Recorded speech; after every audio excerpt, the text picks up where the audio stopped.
6.5%, was it? Is that what the current odds are of the Stanley Cup? Well, and if you look at the round-by-round progression, the Stanley Cup favorite is the Vancouver Canucks.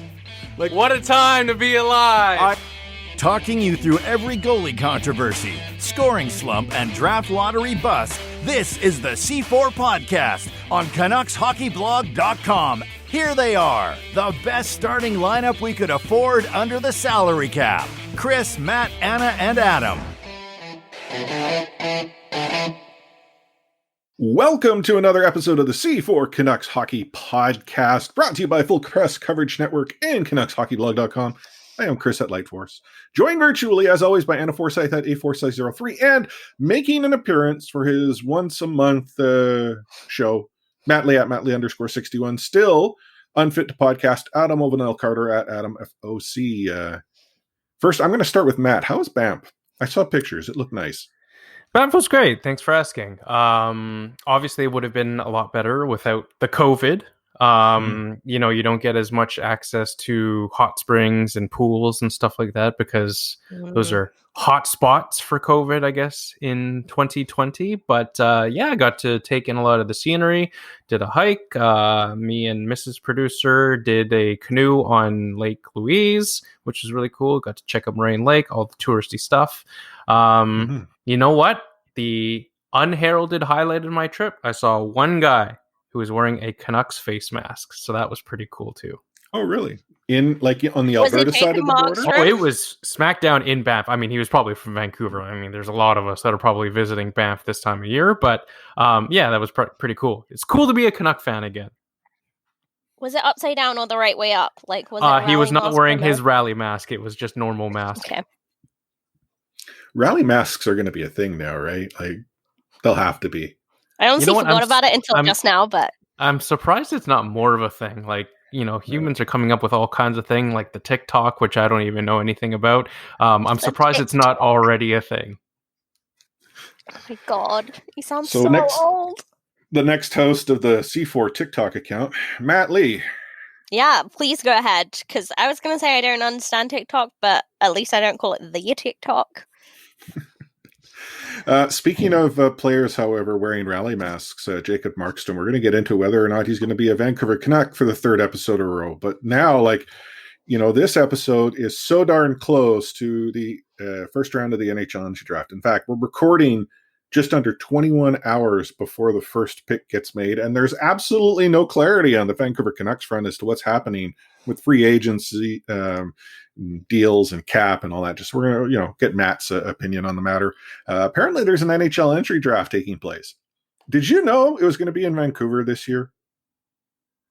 What? Well, no, it wasn't. According to Wikipedia, it said this, and I'm like, what? This is the first I would have heard that this was even going to be the case. Montreal, you're not? No, it was supposed to be in Montreal. Obviously, 2019, last year's draft. No. Listen. It was supposed to be in Montreal. I don't know who it was in Wikipedia that fudged the numbers, but it was most definitely not supposed to be held in Vancouver this year.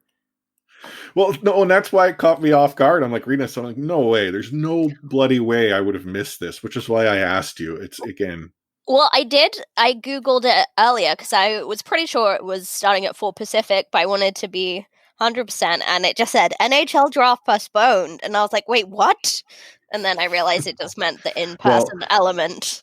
Yeah. I mean, and the only reason, again, I actually got into this is friend of the show, Josh Gold. He had asked a number of accounts, CHB one of them, as to whether the draft would be televised, and I'll Google. I see this, and I'll see what I'm pretty sure it is, but I don't know the US side.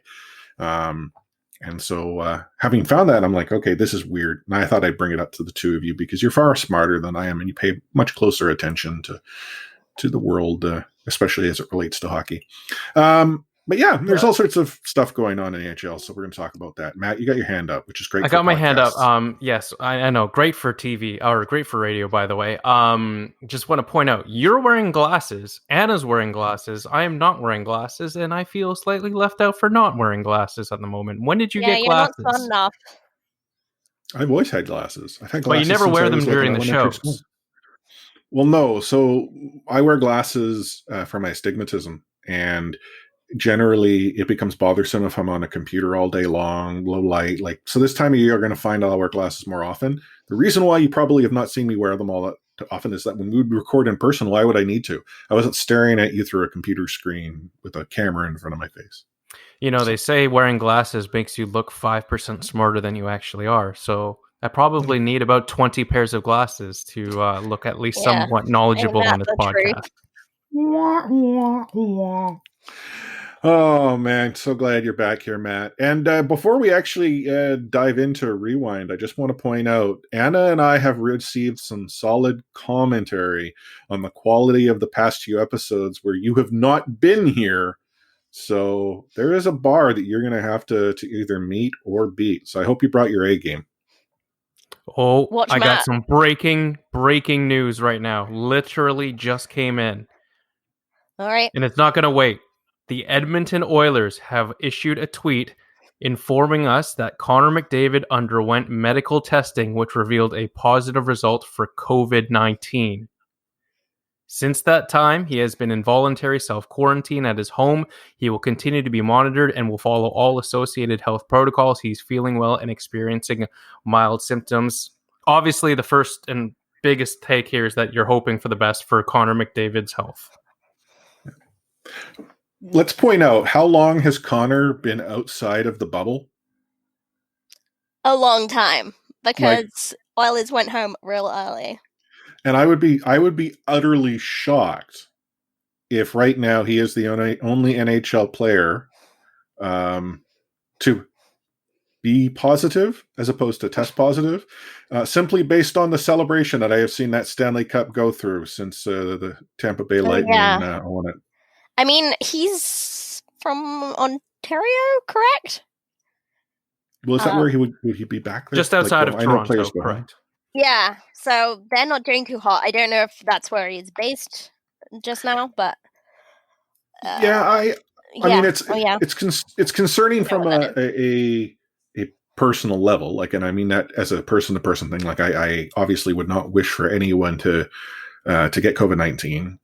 Yet, I also understand that it's not so much a matter of will you; it's a matter of when you.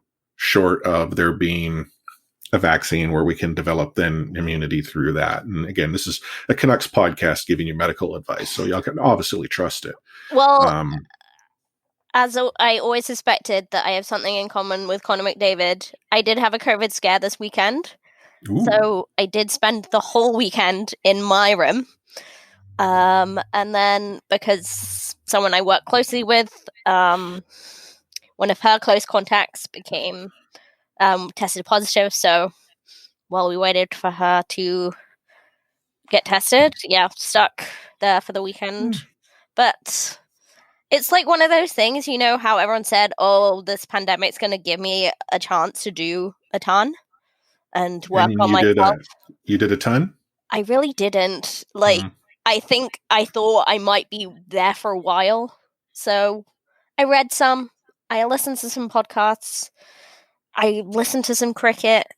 Did a minor amount of tidying, but I really don't think I got a lot done. I think I mainly slept.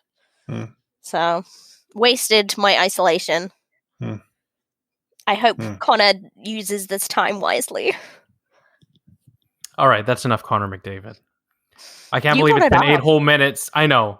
I didn't intend it to be that long. I just a little quick hitter before we get to the actual podcast. But I can't believe it's been 8 whole minutes. We haven't talked about Oliver Ekman-Larsson. Well, let's do that right now. As the rundown says, OEL, shoulda, woulda, could ya? Or shoulda, could ya, would ya? Yeah, I don't know. Call me the best in the business for nothing. Matt can't write. We know this already. What are you talking about? Shoulda, coulda, would ya? What's wrong with that? I think it writes itself, does it not? It does. I mean, it asks all the most important questions and spurs the conversation as needed. So you know what?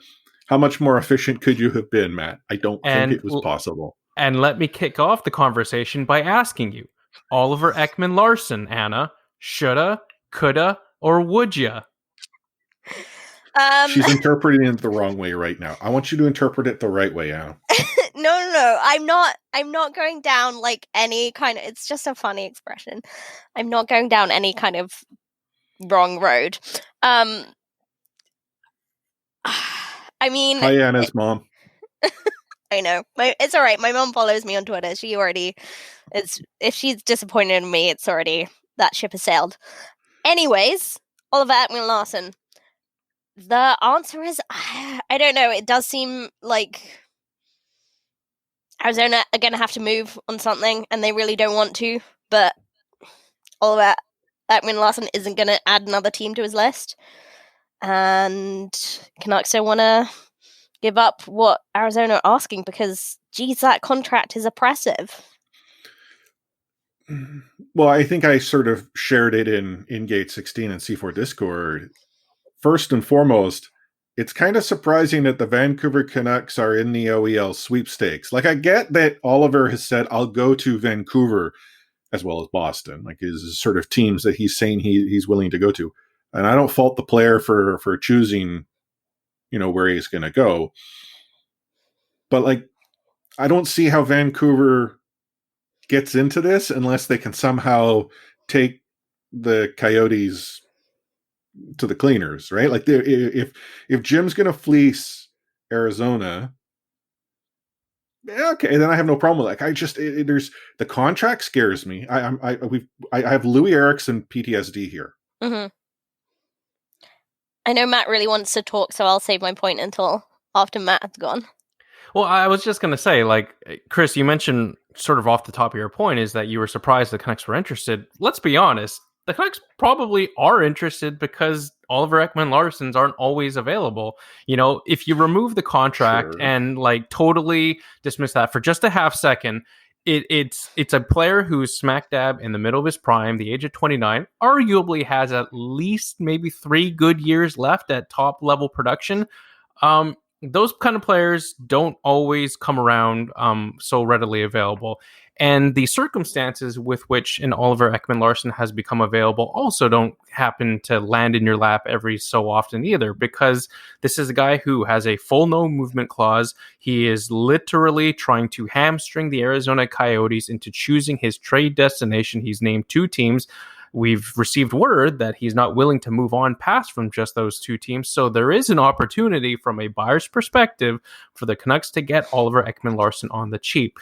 Full disclosure, though, I acknowledge that the contract is bad, and I will let you guys talk further about the contract. Anna, you wanted to talk about your next point. Yeah, and now I don't remember what it is, so I'm just going to go off what you said. I think you're right, like, that it's a unique opportunity. And Canucks are in a good position because Oliver Ekman-Larsson is interested. And that's good for the Canucks. I just don't, to Chris's point, I don't see how it's done without selling the farm, and Canucks don't want to do that. Is he the top tier guy that you just absolutely throw everything at? He's close. He's like, Canucks need D, like, but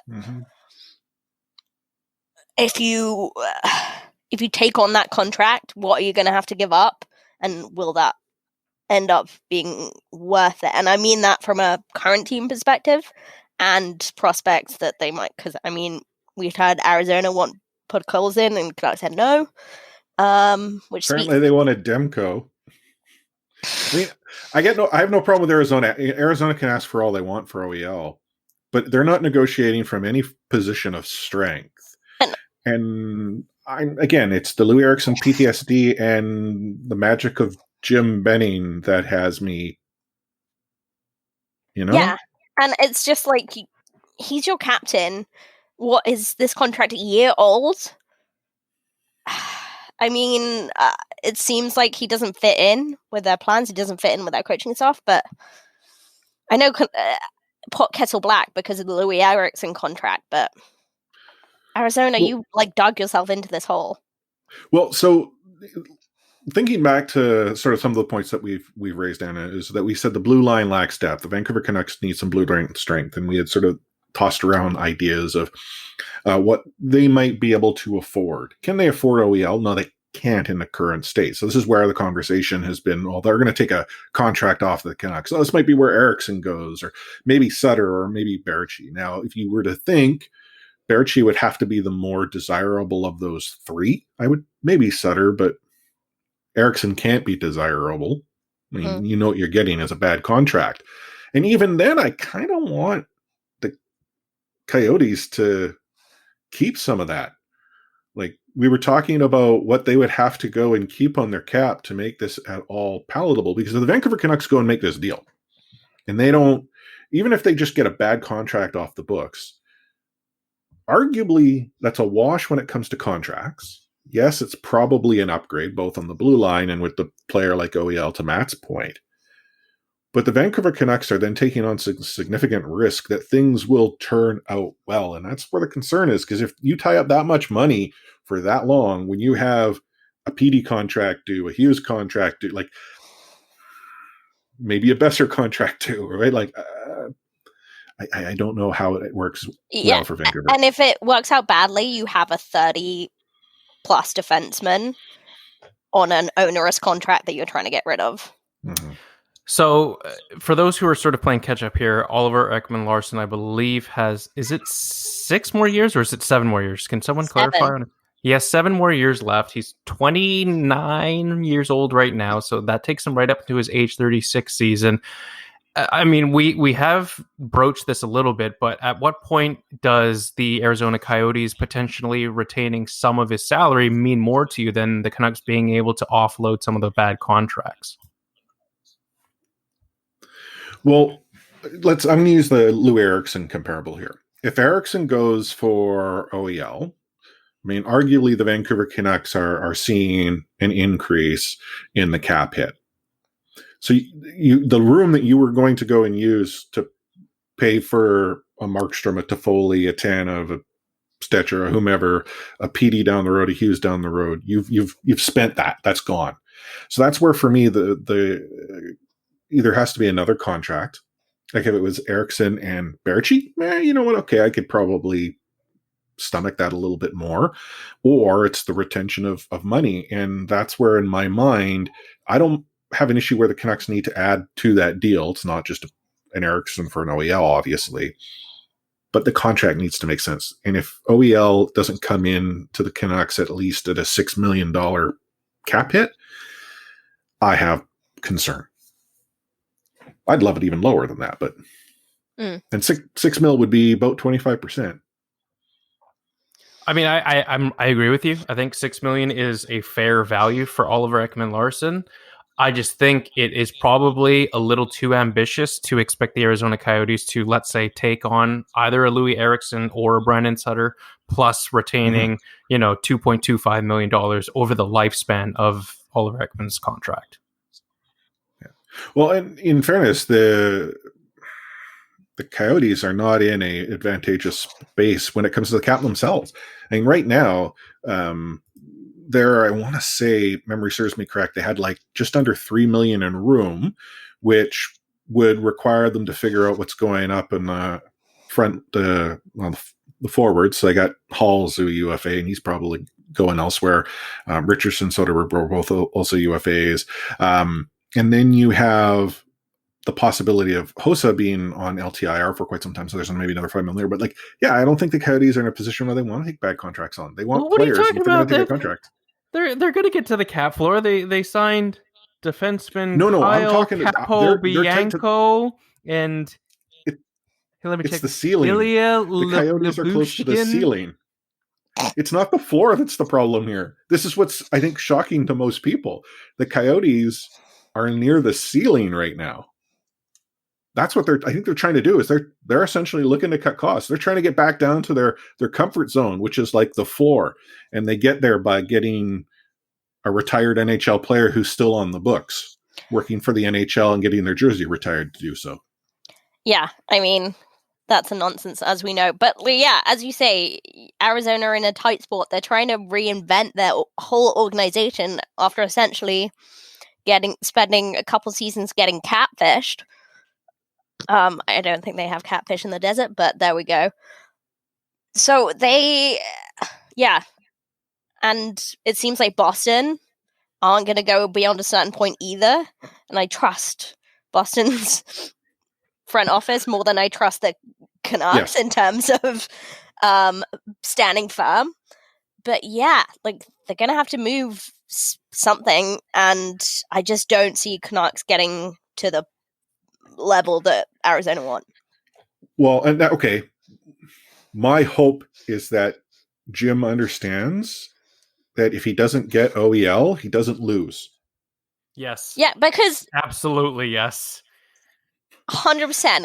Like we've talked about this before, that the market price, like the market price for like OEL might be that like contract that Arizona gave him. Maybe that is, but you don't have to buy everything at the market. Yeah. He's not like a starving North Korean who's grocery shopping for the very first time and discovers food and thinks to himself that I have to buy all this food because if I don't do it now, it might not be there when I come back. Okay, yeah, odd analogy, but yes, exactly. Well, okay, I'm gonna Canucksify it. That would be like Krutoff's wife going into like Stong's exact grocery same analogy. store when they came to Vancouver the very first time. She tried to buy the entire meat department out because it's like, oh my goodness, look at all this meat. I see. I tried to do that without dropping the Krutov story, but yes, that is where I borrowed that from, Christopher. I know. I was just gonna say, like, I think we can all unanimously agree that maybe option A for me, like the best case scenario, is that the Canucks are getting Oliver Ekman-Larsson at a ridiculous discount, which cost them, maybe a first round pick, maybe a middling prospect, and one of the bad Sutter or Eriksson contracts, and the Coyotes are retaining a portion of Ekman-Larsson's salary. Like, that is probably the best case scenario in this particular matter with Oliver Ekman-Larsson. The next best scenario is just not getting him altogether. Like, you're playing with house money if you're Jim Benning, and you don't have to go out and acquire Oliver Ekman-Larsson. And I think, to be fair to Jim, acknowledging that this is Monday night and a lot can change between now and when this podcast gets out and you're listening, but I feel like if this was a situation where Benning felt like I have to get myself Oliver Ekman-Larsson, he would have already been a Canuck by now. I think that Jim Benning maybe in the 6+ years that he's been general manager has finally understood the concept of leverage in negotiations. God, we can hope. Well, okay, and on that note, as to sort of what Vancouver, or you would be willing to accept that Vancouver pay, what would that be? Like, if they take a bad contract and they keep 25%, I'm actually willing to depart with prospects. I'm not willing to, right? Like, or in a first round pick. Like, I'm actually, to me, I'm okay with that. But it requires that cap flexibility because there's no way the Vancouver Canucks win without getting that here. I fully agree with you, Chris. I think unless those, certain standards are met where the Coyotes retain salary and take on bad salary, you're not really interested in getting Oliver Ekman-Larsson on your team. I had another point and now I lost it, but I'll try and remember it. Anna, you go.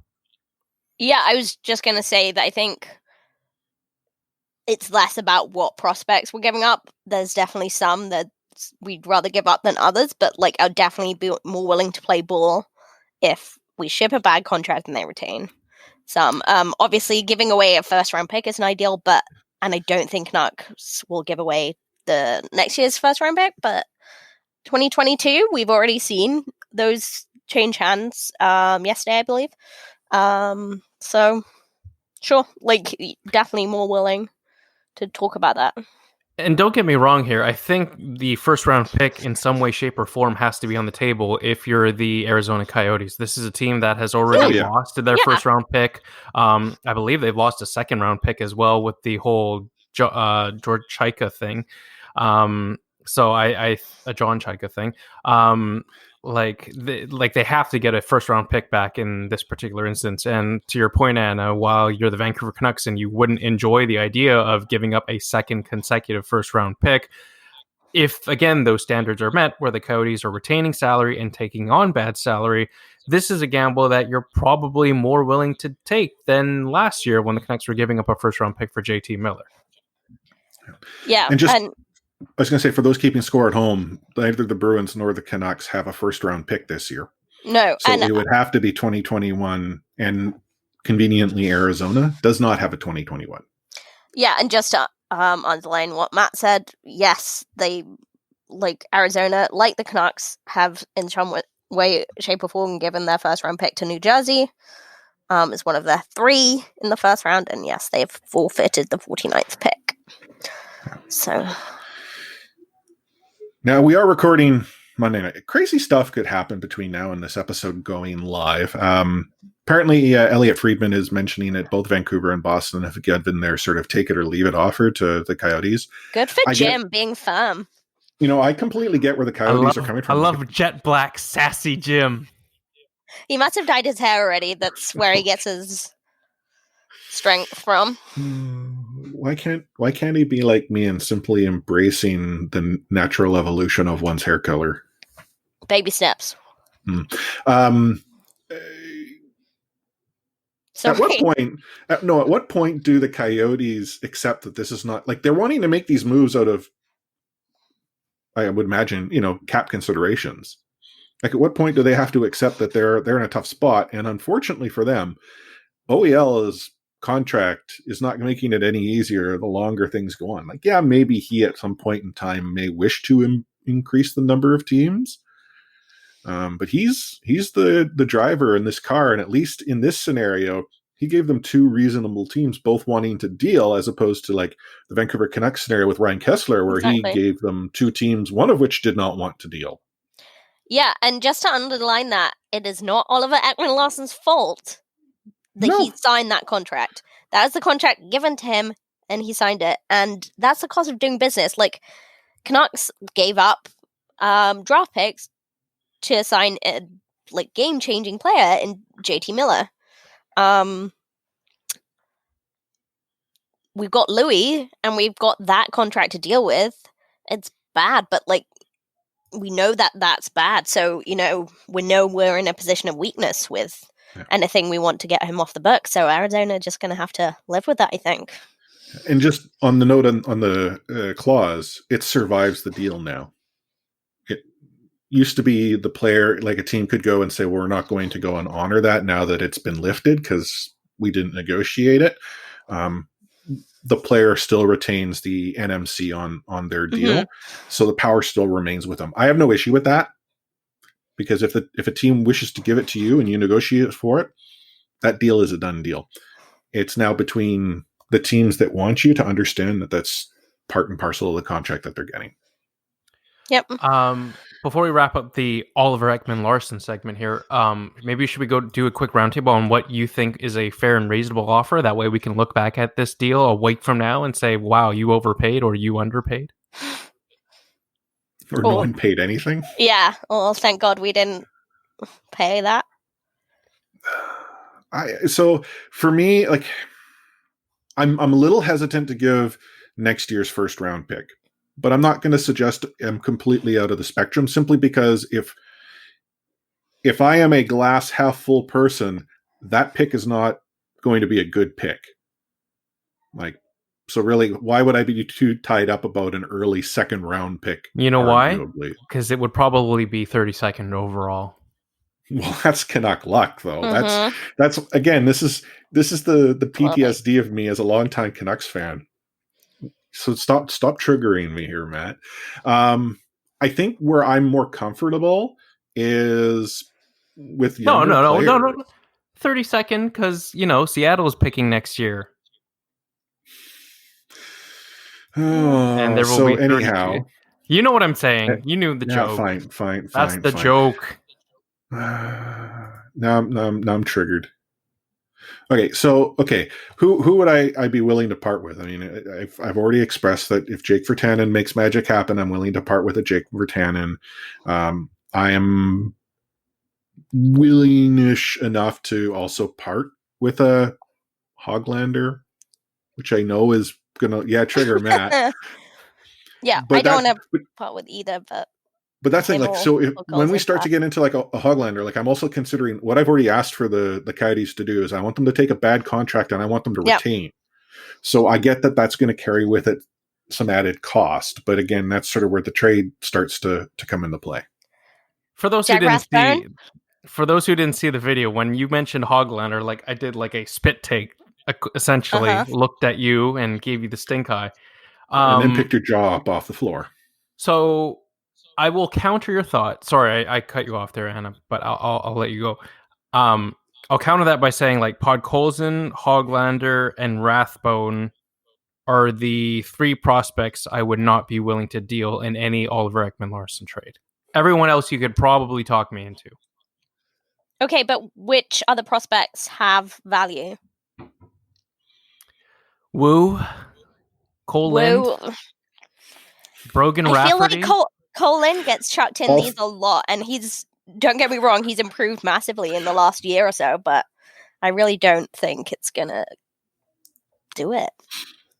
So yeah, essentially what you're asking, Matt, who's your Ballard and a second round draft pick on the Exactly. Vancouver Canucks to get you an OEL? Plus, oh, by the way, they're going to take some bad contracts. Like It's obviously Sutter, Virtanen, and a second. Done deal. Pick up Yeah. the phone. Signed. It's the new Ballard, Raymond, and a second. See, I wasn't even giving your deal Raymond value. I had taken him out of the conversation and just did Ballard in a second. But no, I maybe Anna, correct me if I'm wrong, but I kind of think you were sort of suggesting that it may cost more parts than we're willing to give up.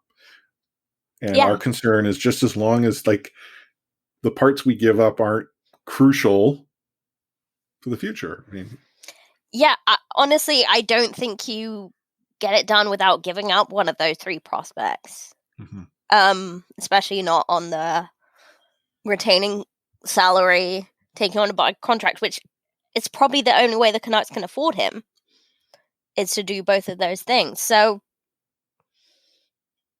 I don't want to give up any of those three, but you're taking on like a great defenseman. Like that's like two elite defensemen in your top two pairings. Like, so I think, yeah, maybe I would give up Höglander. Maybe. You know, the more that we're talking about this, the less likely I think a deal gets done. They're not trading Hoglander.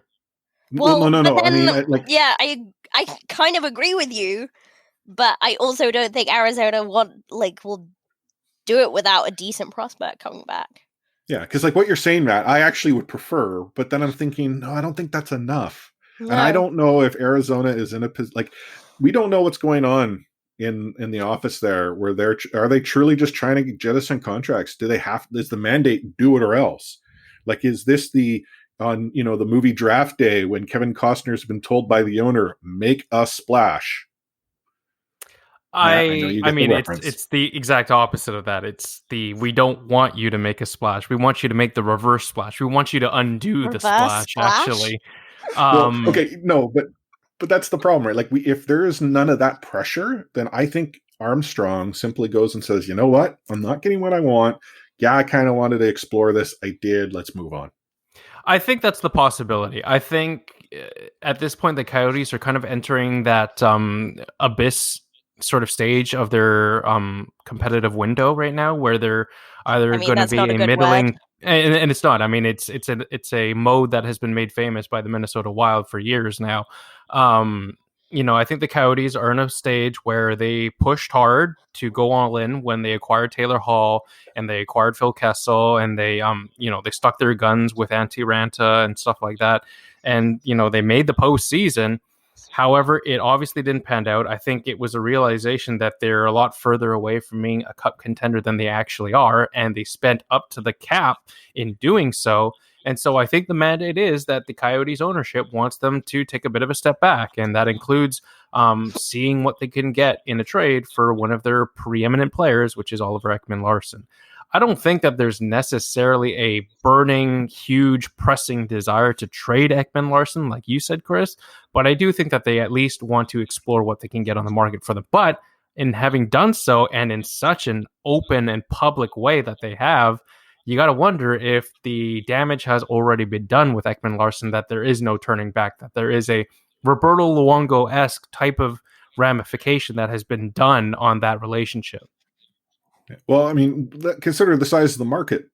It's 2 teams. I'm sure there's other teams that would be willing to deal. In fact, they probably would offer the Coyotes what they want for them and more. Totally. But it's a 2-team market. That's what they've gotten, the hand they've been dealt. And if there is no pressure to deal, then if I'm the Coyotes, I don't. Because right now, I think Boston probably caught on early enough that they're like, we're just going to give you what we're going to give you because we have other irons in the fire. I kind of wonder if the Canucks were a little more interested just based on what we've seen from Jim. But to hear that even Jim is starting to play hardball, not going to lie, I'm kind of impressed. Yeah. Jet Black Sassy Jim.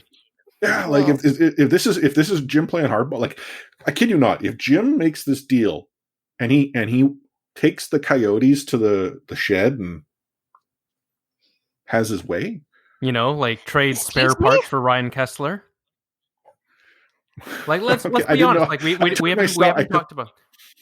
We haven't talked about this, but I could come back from Anna. There are circumstances with which this Ekman-Larsson situation is very similar to the Ryan Kessler situation. Not in the sense that Ekman-Larsson probably hasn't requested a trade so publicly like Ryan Kessler did, but the return from which the Canucks got for Ryan Kessler, which to our knowledge, he only had Anaheim and Pittsburgh on his list, and he hamstrung Jim Benning, and that's why they got just Nick Bonino, Lucas Pisa, and the first for Ryan Kessler. And that's if Jim could pull off that type of deal, I'm happy. I'm for it. Yeah. Regardless of my poor analogy that I walked myself into and could not walk back from. Yeah. All right. Anyway. Well, I think we spent a lot of time talking about Oliver Ekman-Larsson, but I know I think a deal that we agree. think might probably won't get done. Yeah. Mm-hmm. But remember, you listen to all that OEL chatter on the C4 Canucks Hockey Podcast, brought to you by Full Press Coverage Network and CanucksHockeyBlog.com. Take hitting out of the game. You can't hit anymore, so don't do it. The unsportsmanlike conduct, I want to get an explanation on. No kidding. Because how do you get suspended for unsportsmanlike conduct? Plus interference. There's no interference there. He had the puck. Now, Madison never ever did that before. Now, why did he do it? And that because he was mad. Well, your early favorite for the Calder Trophy, that's for sure. Elias Pettersson, you might even say your early favorite for the Hart Trophy. Just to get back to your question, Elias is going to play plenty. He's going to get a lot of power play time. And, yeah, I'm concerned about our offense. We lost 200-point players, and we've got to find a way to score. So apparently, there's actually free agency coming up. I wouldn't have known. It's not like we've spent much of this episode talking about it. We have, you and I, Anna, talked about it a little bit. I actually was thinking about this today. Is there a scenario right now with how long the Canucks have been trying to get the OEL deal done that it's impacted their ability to negotiate and in turn could see the Vancouver Canucks lose out on Markstrom, Toffoli, and Tanev? Yes. Whereas before we've been talking about which of these one and if not all three come back, and now we're in a situation where none of them do? Yep. I mean, I mentioned this in Discord today, but poor Tanev shunted to the back of the queue again. Like, he's been waiting all season, and then he's just like, okay, finally, they're ready to talk. And it's like, oh, wait, there's a distraction over here. Well, I mean, you look at the goaltending market. Now that Lehner is actually signed to a deal at $5 million per, there isn't as many fabulous free agent goaltenders of that age available. So I would think if Markstrom kind of wants to explore the market, there is now a much better market than there was before that signature hit Lehner's contract. I mean, there's one more goalie has become available. Okay, but that we're not. I mean, what is Lundqvist? 38, right? Yeah. I mean, he's a good goaltender. Yeah. But I'm just saying, if we end up with losing Markstrom to free agency. Oh, okay, yeah, totally, possibly. Yeah. There, I see what you're saying. You're picking up what I'm putting down. I am totally picking up what you're putting down. Again, I'm a little old, I'm a little slow. Sometimes I need to sort of be, walked right to the front door. That's right. Matt's gone quiet. But Well, go ahead. no, I was just going to say, like, I know we're done talking about Ekman-Larsson, but to your guys' point, for sure, it bothers you that the Canucks have fixated so much of their attention on Ekman-Larsson that they've obviously ignored all the impending free agents that they have on their roster. Do we know that they've ignored them? Yes. Well, I wouldn't see. This is the thing: is I don't necessarily think that the Vancouver Canucks have ignored any other free agents. It's just that the money that they may tie up in an OEL deal is what that is sort ignoring. of hamstrings them. Yeah, they're all interrelated. They're dominoes. Ekman-Larsson is the big domino that has to fall before they can start filling out the rest of their roster, because he's the one that commands the most money. Exactly. Sure. And Markstrom was the person in that situation last week. But now it's just like, no, he's behind Ekman-Larsson. And to be fair, and to be honest, if I'm Chris Tanev, I spent almost 10 years with this organization, and to be ignored or kicked down the road so much like he has in this particular case, so that the Canucks could go off chasing Oliver Ekman-Larsson, it's kind of insulting. And I think that him and his camp, they probably have some long minds, and they're not going to forget about it when free agency opens and he gets, a potentially 5-year, $5 million offer from someone who wants to offer them, because loyalty does matter, but it only counts for so much. And it's a what have you done for me lately situation. And right now the Canucks are not showing Chris Tanev any love. And in terms of loyalty, Chris Tanev has shown a ton. Not only has he put his body on the line repeatedly for this team, he's nurtured young players for them, which is not part of his job, but he took on that team dad role and did it. Well, and Quinn Hughes specifically has been talking about how he's like, oh my God, Tanev has helped me grow my game and made me a better player. I mean, is there a possibility that the loss of team dad could potentially be a problem next season for someone like Quinn Hughes without an adequate replacement? Does Edler fill that role? I've never got the feeling that Alex Edler ever wanted to be team dad. No. He's a veteran, but he's not like, you know what I mean? I think Chris Tanev played a role that Edler is not really interested to be. And to your point, I do think that Quinn Hughes' game is probably at a point where he can, spread his wings, and without Chris Tanev, I don't know if that's going to suffer massively, but I do think a big part of why he was so comfortable this year was Chris Tanev and how we looked after him on and off the ice. So, And there's one thing we know about the NHL. The sophomore slump is a real thing. There is a greater likelihood that you will have your sophomore slump than you will not. So that's where I'm sort of wondering, is having a Chris Tanev some form of insurance, or at least a means to help Hughes break out of that slump, if that were to occur. I'm not trying to suggest it will, but the level-headedness, the experience that he can provide in that relationship that exists. There are other players that'll be able to help him, but not all players connect to each player the same way. Yeah, but I do think Quinn Hughes will be okay. I think... Okay, I just want to point, I'm not awfulizing. I'm simply using the math here. The percentages are in my favor. We've talked about it last week, but I'm even more convinced that Chris Tanev won't be a Canuck next year. Hey, completely off the rails, but still related to the Vancouver Canucks. I don't think we've ever talked about it. Manny Malhotra's in Toronto. Oh, yeah. I feel like that happened at a weird time and we didn't get around to it. While I was in Banff. I remember I had made a pit stop in Kamloops and I got the message saying that he was taking the offer from Toronto.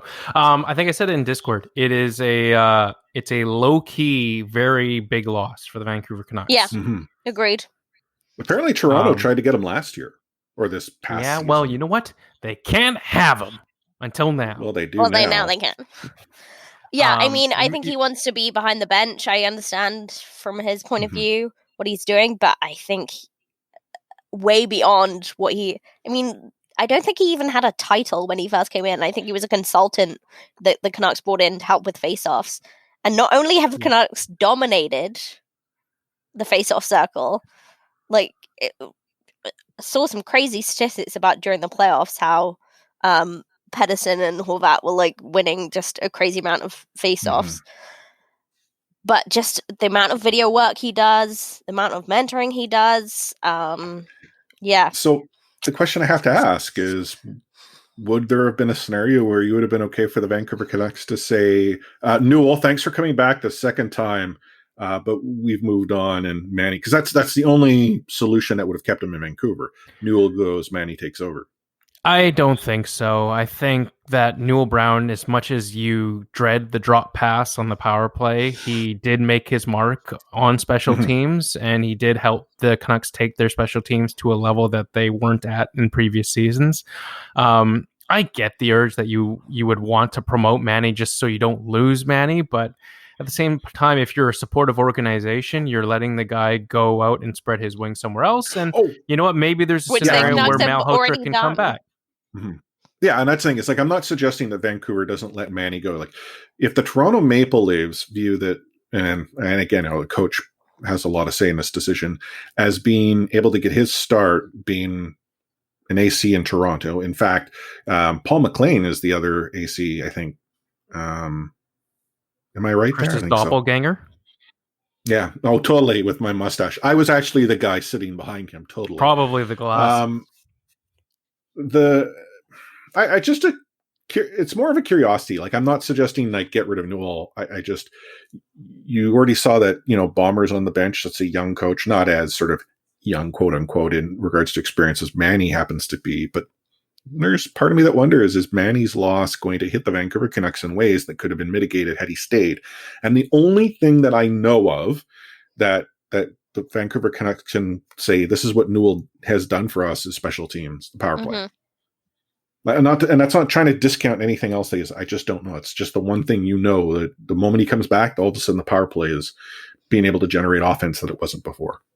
Yeah, I think it is a loss, but as you say, maybe he comes back because the Canucks have been so supportive over his entire career. I would say so. Back on the rails, though, if in the world that the Vancouver Canucks do lose out on Markstrom, Tanev, Toffoli, and OEL, what happens? I mean, I don't think Jim can let that happen. But it could. Is possible, and that's like, yeah. And I think the worry I have is he then goes to the market and pays, and we've seen that just because that's what it is on the market doesn't mean it's actually the best deal for you. And that's not knocking what a player's worth. It's simply the economics of the team. Can you guys hear Baby Force laughing? I was going to say Baby Force is she's just laughing like at your takes. I think she's laughing at Jim, but all right. Yeah, you're right, but it's such bad optics if Canucks have 3 birds in the hand and kill them all. Sorry, that was dark. They had 3 birds in the hand. They killed all 3 of them, plus the one that was in the bush. Yeah. It's very American murder, the family next door of you. If they were crows, you would call it a murder. Exactly. So, I mean, there's every chance that Markstrom goes to market and comes all the way home again. But I don't honestly like that option. I think the Canucks are... They're entering a little bit of a dance with Markstrom's camp. They have postured, I think, a lot throughout these negotiations, and we've seen a couple instances where people have tweeted this. Is that I do think that this is going to come down to the very last minute, and the Canucks will offer one big final offer that will be their real final offer, because I think both sides have sort of tried to hold firm on their ends and what they want. And I think the Canucks will ultimately come to him with one final offer. And that'll be, I'm not saying that that's a deal Markstrom's going to sign, but I think the Canucks still want to very much have Markstrom back. I don't think that they're bluffing when they say that. And I think that Markstrom will choose whether or not he wants to chase money elsewhere or if he wants to take the Canucks final offer. Yeah, I mean, you're right. We've had so much talk about this over the past weeks, months, whatever. Whatever Canucks do, I know they talk about keeping both goalies, but I just think if you let Markstrom walk or go to free agency, you're betting on Demko. And if you sign Markstrom, you're betting on him, and you're going to lose Demko. Like, probably whether like that's to trade or to the expansion. But I'm not that worried about getting. The only reason I'm not that worried about getting hamstrung by a Markstrom contract, obviously I'm a bit worried, but I'm not that worried about losing Demko because of it, because that's what you're choosing. One or the other. Oh, well, time will tell by the time we record our next episode, which, just so you know, we will be recording on what we would normally not record, a holiday, because of how obviously crazy the NHL season has been. But we'll get to talk about what the Canucks have been doing in free agency, of course. At least hope, because boy, would it suck to record on Canadian Thanksgiving without Canucks deals to talk about. We're going to take ourselves one final short little break. You're listening to the C4 Canucks Hockey Podcast on CanucksHockeyBlog.com and the Full Press Coverage Network. He liked to say the F word. Oh, then get the here then. Okay, see ya. Is going to have the F word on it. I wish I could give you an explanation about it. I can't. You, out of here. You said the F word, Dad.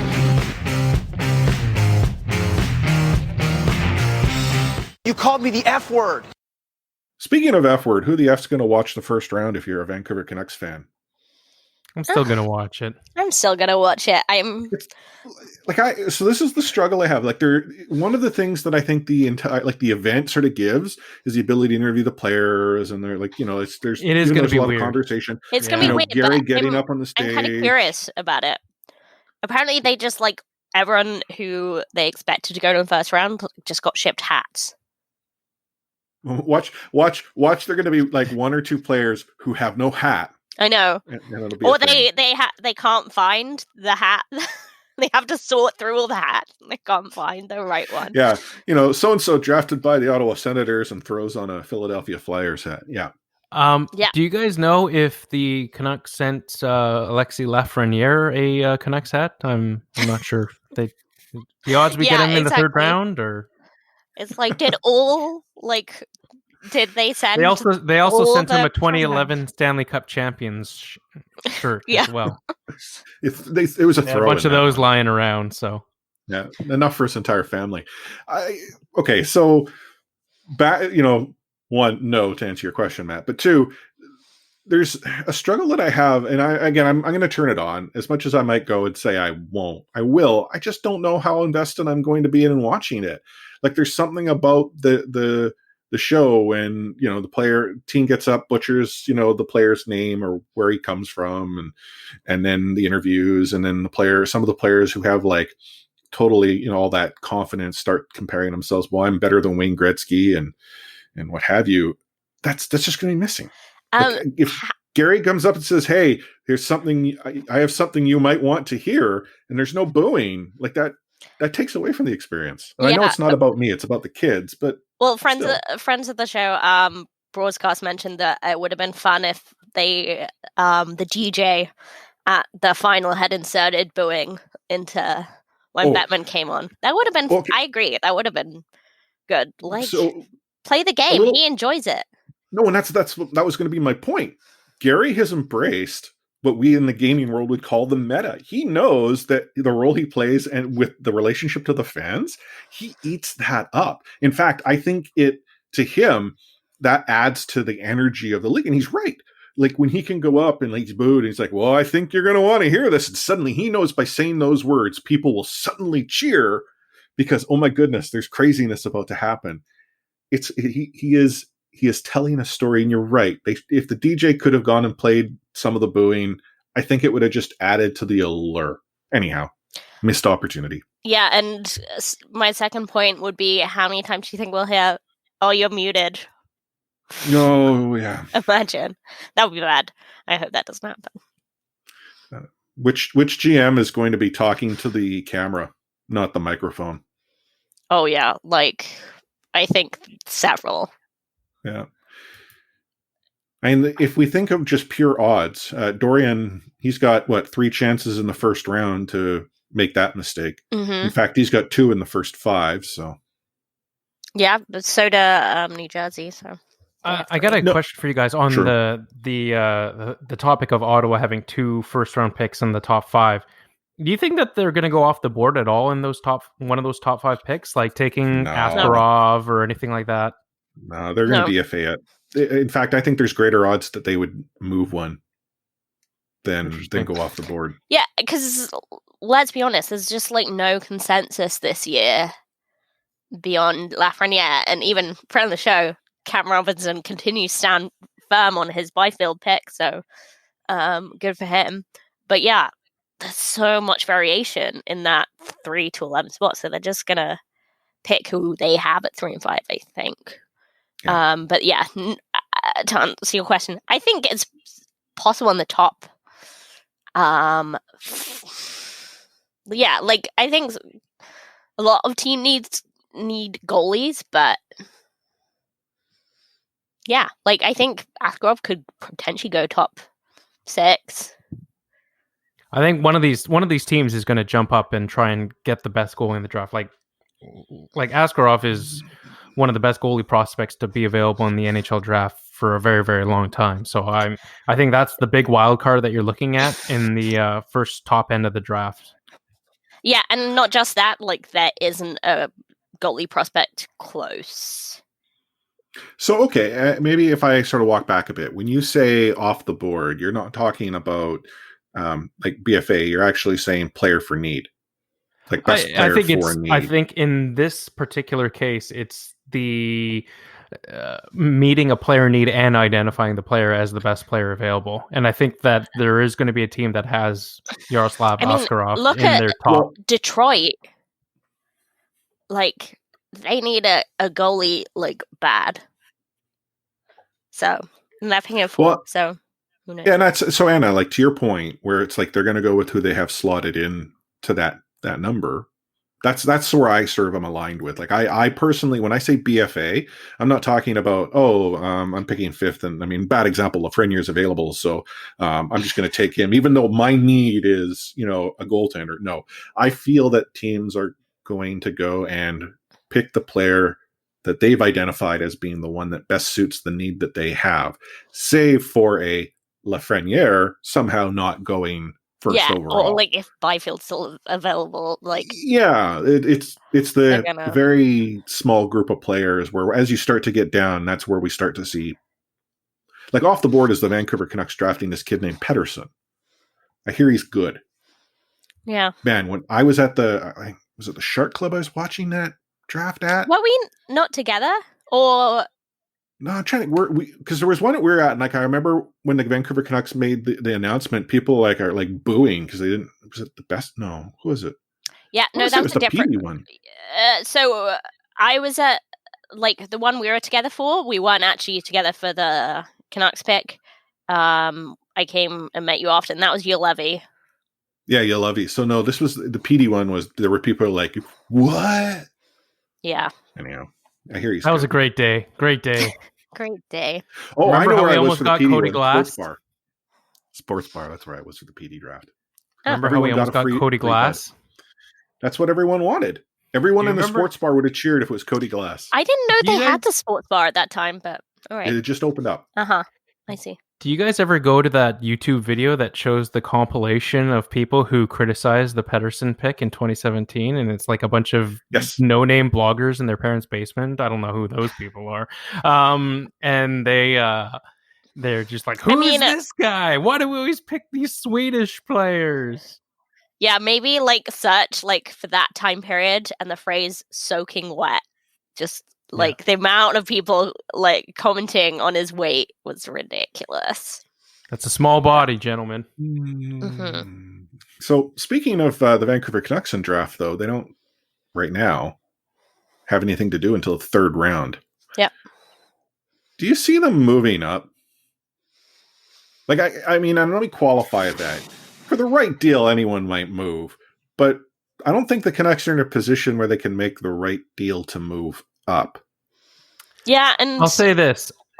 I think the Canucks are looking for a taker who will take Virtanen, and they can get the best pick possible for him, whether it be a first or even an early second. I think. Oh, I would not. It won't be a first. No, come on. I know. But I do think that the Canucks are trying to get whatever they can get for Jake Virtanen right now to quote unquote sell high. I mean, sure. But much good may it do them. Like, maybe it'll bump them up a bit. Hey, Pierre, you ever heard this guy named Jake Virtanen? Oh, man, superstar. Just, local kid, just can't afford him. He's so good. He just needs to not be in Vancouver. I honestly think Jake could do pretty well if he got out of here. Yeah, he's worth a third round pick, but third overall pick. We're willing to sell him to you because we like you for the 5th. Yeah, you should do our deals, Chris. But I do think it will really depend on the conversations they're having, where the players they like are going, because having read so many draft lists, there's so much variation. It's crazy. A lot of draft lists have all these right-handed D at the top of the 3rd round, so if that's available by the Canucks pick, great. But they may all be gone in the 2nd. I know, there's rumors about a goaltender. Strong rumors that Canucks take a goaltender. I don't know who that is, by the way. I mean, I don't see Drew Commesso still being available. I think a lot of people are saying he's second best available, but I think it's by a long ways.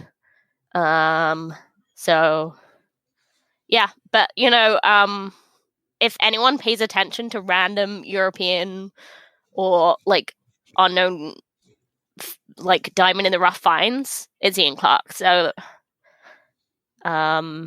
if there's someone he wants that's still available, sure. But Well, I mean, do the Canucks their sea laws that the Canucks have? Do they have the rights to any others? Did you mention DiPietro? Well, I sort of presume DiPietro, we already know, but I'm thinking Jake Kilty?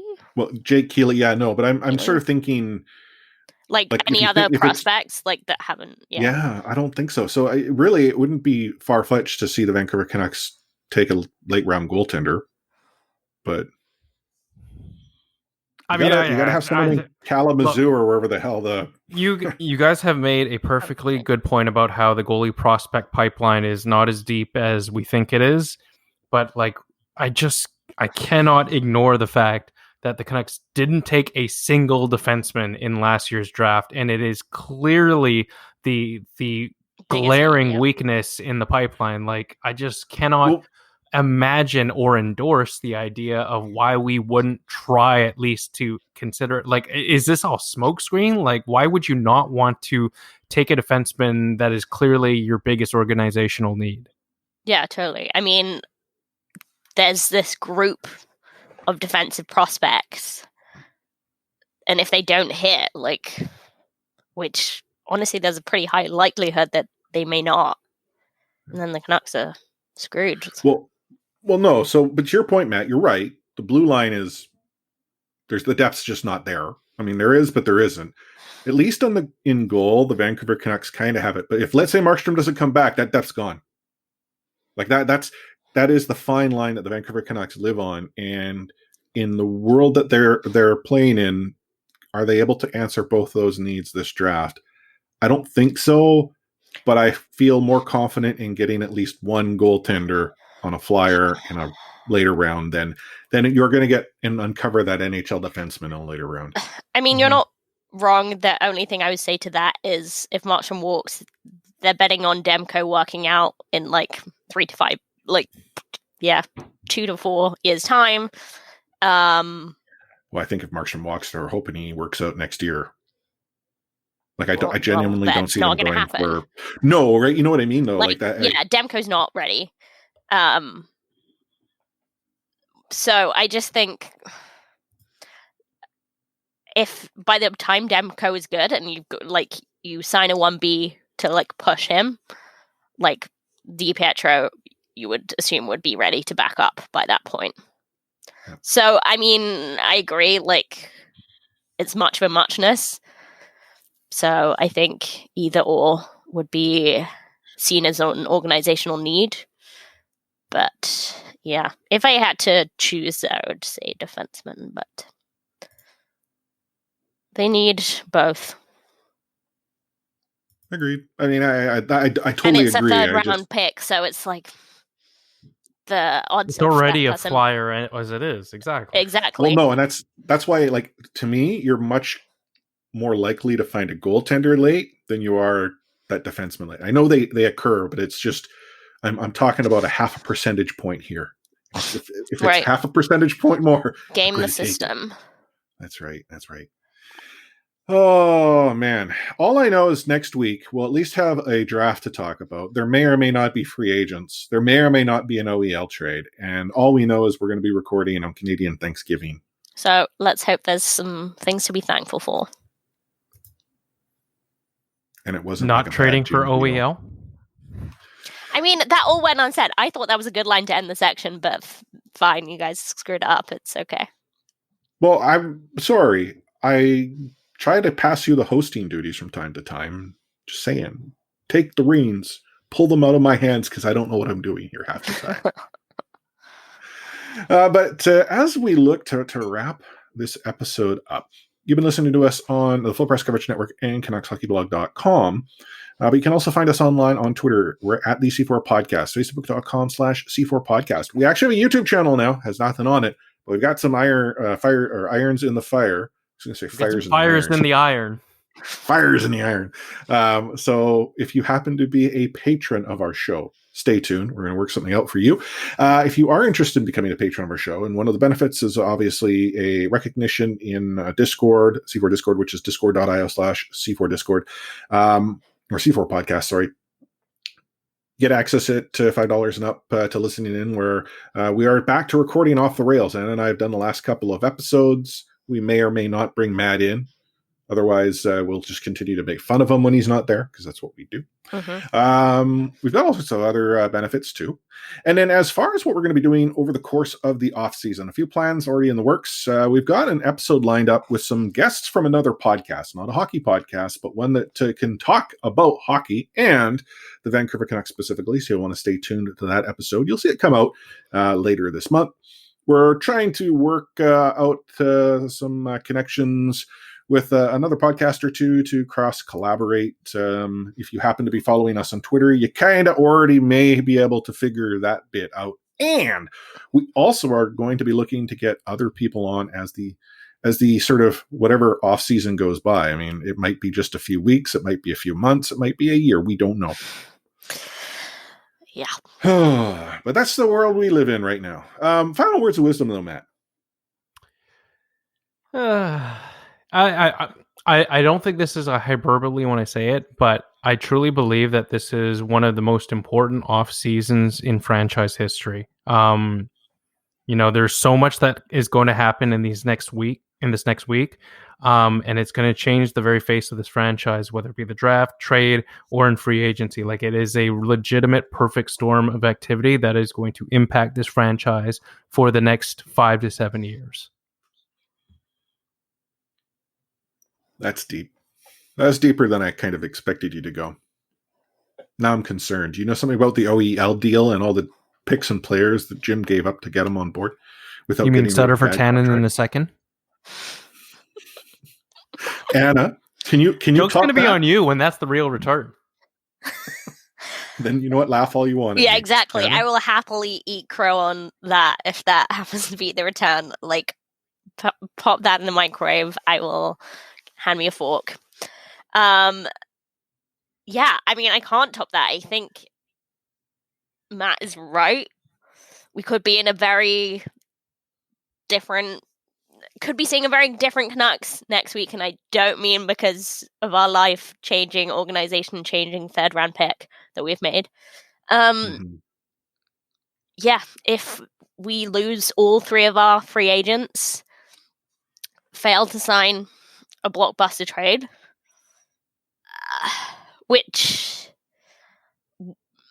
one of those I'd be fine with. Failing to sign the blockbuster trade, fine. Okay, but if you're losing 3 key pieces in your organization all at once, it doesn't look good.